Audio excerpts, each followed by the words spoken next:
कि सैन गुणा की मानो रे, सैन है सतगुरु का उपदेश, जो नाम दिया उस वक्त जो सैन बताई है उसको मानो। और वो सैन यही है कि हर वक्त हर घड़ी हम सतगुरु दिए के दिए हुए नाम, निज नाम जो आनंद नाम है उसका सुमरन है। और आदिकाल से ये बात बताई जा रही है कि सांस सांस में हर बजोर में था श्वास न को, पता नहीं सांस का आना। 26,600 से ज्यादा सांस रोज हम लेते हैं। तो महापुरुष हमें ये बताते हैं कि सांस सांस में तुम्हारी करनी। किसी को बताओ कहेगा मुझे तो काम होता है, काम हाथों से करना है। मुझे खेत में जाना होता है, भाई चलना पैरों से है।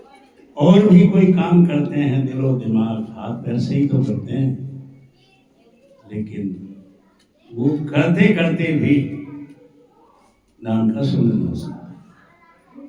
हमारा एक राजस्थान से मिस्त्री आते हैं, अच्छे सत्संगी, वो कोई बात कहेंगे ना तो साथ में जैसे ही फुल स्टॉप लगाते हैं ना, वो आनंद बोलेंगे। अब हम तो समझते हैं कि भाई ये अपना नाम का सुमरन करना, दूसरा आदमी सोचता है कोई हो उसका तरीका ये। तो इस तरह महात्मा जी ने हमें बताया है कि हम सतगुरु की सैन को, उनके बैन को, उनके प्रवचनों को, उनके बताए हुए मार्ग पर हम चले। बुरे कर्म में उम्र बिता दी, परमार्थ नहीं जाना। पूरा जीवन बुरे कर्मों में बिता दी। और हर कोई समझता हाँ मेरे से बढ़िया तो कोई हो नहीं सकता, लेकिन किसने बताया कि तुम बुरे कर्म करो? डू गुड हैव गुड, अच्छा करोगे तो ही अच्छा मिलेगा, बुरा करोगे बुरे काम का बुरा नतीजा है। बुरे कर्म में उम्र बिता दी, परमार्थ नहीं जानो। परमार्थ क्या है? लोग तो समझते हैं कि तरवर सरवर संत जनर चौथे वर्षे में, परमार्थ के कारण चारों झाड़।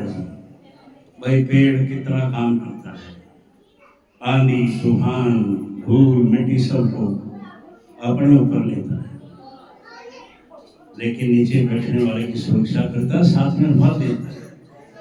सरवर क्या है? तारा, पशु जाए पक्षी जाए कोई जाए सभी को पानी पिलाता है, उसकी कोई प्यास नहीं है, उसका कोई स्वार्थ नहीं। संत जन भी इसी तरह धरा पे जीवों के उपकार के लिए आते हैं, उनका कोई स्वार्थ नहीं। बारिश को हम रोज देखते हैं, वो है तो अन्न है, जन है, धन है। ये काम परमार्थ का महापुरुष बताते हैं। लेकिन संतों ने जो परमार्थ माना और जाना वो ये है कि सतगुरु की शरण लो, नाम दीक्षा लो, कमाई करके भवसागर से पार हो जाओ, यही परमार्थ है। एक गुरु के नाम बिना प्रलय न उसी जन। गुरु ने जो नाम बताया उसके बिना धार नहीं होना। प्रलय में जाओगे जिसे नरक कहते हैं, वहां बहुत यातनाएं सहनी होती है, कोड़े बरसाए जाते हैं, कीड़ों के कुंड में डाल दिए जाते हैं और कीड़े उनको चोंटते रहते। तो सहाय सदगुरु हमें चिताते हैं कि समय से सावधान हो जाओ और सतगुरु की सैन को सुनो।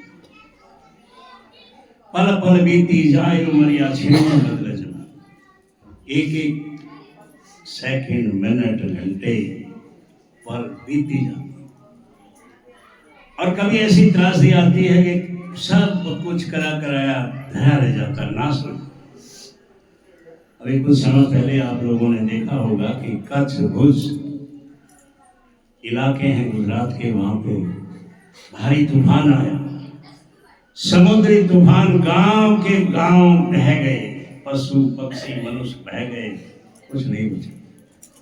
ये है पल में बदला जमा, ये है प्रलय। इसलिए साहिब बार बार कहते हैं कि सैन गुना की मानो मन से। लोग छिपकर तू बुरा कमावे नहीं मालिक से छानो। आदमी अपने आप को इतना सियाना समझता है, लोग छिपके पता नहीं कितने ही गलत काम करते। घर में बच्चा है, उसके सामने कोई गलती नहीं करेगा, कोई बच्चे पे गलत असर पड़ेगा। अरे तो मालिक तो उससे भी बढ़ के है, उससे क्यों नहीं डरता? लोग छिपके तुम दुर्गा कमावे नहीं मालिक से छानो। धर्मराज तेरा लेखा रहेगा, होना पड़े किसान। जब धर्मराज तेरा हिसाब मांगेगा कि तूने क्या किया है, फिर से पकड़ के रोएगा। होना पड़े किसान, फिर पछताएगा। राजा जनक विदेही संत माने, राजा होते हुए भी एक महान संत थे। जब अपने आखिरी समय में पूरा जीवन पूरा करके निजधाम जा रहे थे तो रास्ते में नरक थे। नरक में देखा कि लोगों को तो कोड़े बरसाए जा रहे हैं, बहुत यातनाएं दी जा रही। किसी ने पहचान लिया तो राजा जनक है, आके लोगों को बता रहे क्यों दुखी हो रहे हो, राजा जनक है, बहुत महान संत है, मिलके प्रार्थना करते हैं, वो हमें छुटकारा दिला सकता है। सब ने मिलके प्रार्थना की और कहते हैं एक घड़ी के सत्संग से हजारों हजारों पापियों को नरक से छुड़वा दिया। इसलिए कहा है, धन राजा जनक जिन्हें विनय किए हजार, एक घड़ी के सत्संग से तारे पापी हो। सिर्फ एक घड़ी के सत्संग से हजारों पापियों को नरक से छुड़वा दिया। नया जीवन तो मिलेगा, फिर सोचेंगे समझे तो अपना उद्धार करेंगे। जीव का उद्धार यही है कि ये समझते हैं हम कि मैं बहुत बड़ा अधिकारी हूँ, कर्मचारी हूँ, बहुत कुछ पा लिया, मेरे पास बहुत कुछ है। लेकिन ये जीवन नरकीय जीवन है। सतगुरु ने जो धाम बताया है, जिसको सचखंड कहते हैं, जिसको सतलोक कहते हैं, वहां अगर चले गए तो बाउल के नहीं आने की जरूरत, फिर वहीं रहो। सैन गुना की मनोरी मन सैन गुना। अंत में अपने सदगुरु की महिमा का गुणगान करते हुए महात्मा जी ने कहा है, परमानंद गुरु की कृपा। मैं तो अपने पिता परम पिता हजूर परमानंद जी की कृपा मानता हूँ। परमानंद गुरु की कृपा, सही बताए निशाना, मुझे तो सही निशाना बता दिया। मगनानंद और कुछ नहीं, कहता मेरे लिए और कुछ नहीं है, नाम ही अमर खजानो, जो नाम है वही अमर खजाना। हम दौलत के पीछे पड़े और सतगुरु हमें समझा रहे हैं, भैया नाम से बढ़ के कोई दौलत नहीं।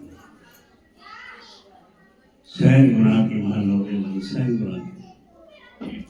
परम सतगुरु पीताम्बरी साहिब ने भी नाम की महिमा में कहा है, हाँ मगन नहाए से नीर में पीत को गए ऐसा अमृत नाम है, नहाए पाप नाम के आश्रय सब कुछ है।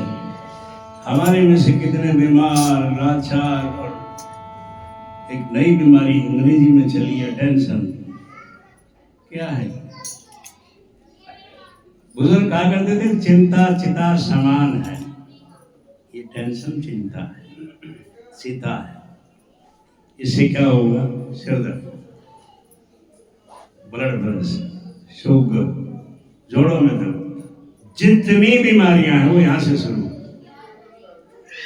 इसको छोड़ो, नाम के आश्रय रहो, उसी के आश्रय से कुछ। अंत में महात्मा जी की एक बहुत चैलेंजेबल बात है, वो मैं आपको बता रहा हूँ। उन्होंने तो यहाँ तक दावा किया है, नाम की प्रशंसा तो आदि गुरु कबीर साहब, संत श्री गुरु रविदास जी, बाबा नानक, पट्टू, जितने संतों उन्होंने कहा और महात्मा जी ने तो भाई, लेकिन एक अनोखी बात वो कह के गए, हाँ नाम दवाई खाई के कट जा सारे रोग, मगन कह सतगुरु मिले फिर मिलना जो। बड़ा भागी मानो जिनको सतगुरु मिले तो उनके वचनों पे चलो, उनके उपदेश पे चलो, वरना तो फिर गुरु मिले ना मिले कोई भरोसा नहीं। पशु बने तो कहां से गुरु मिलेगा, पक्षी बने तो मतलब ही नहीं। सिर्फ ये मनुष्य देह, इसी में ही सद्गुरु करके अपने अगत का, अपने जगत का, जगत के माने संसार में भी आपकी अच्छी पोजीशन रहेगी, और अगत के माने अंतर में, ऊपर में, वो माने का आपको ज्यादा नहीं करते। मैं अपने बाणी को विराम देता हूँ, कहीं चूक का सुधार होगा। एक बार फिर प्रेम से बोलिए हाँ।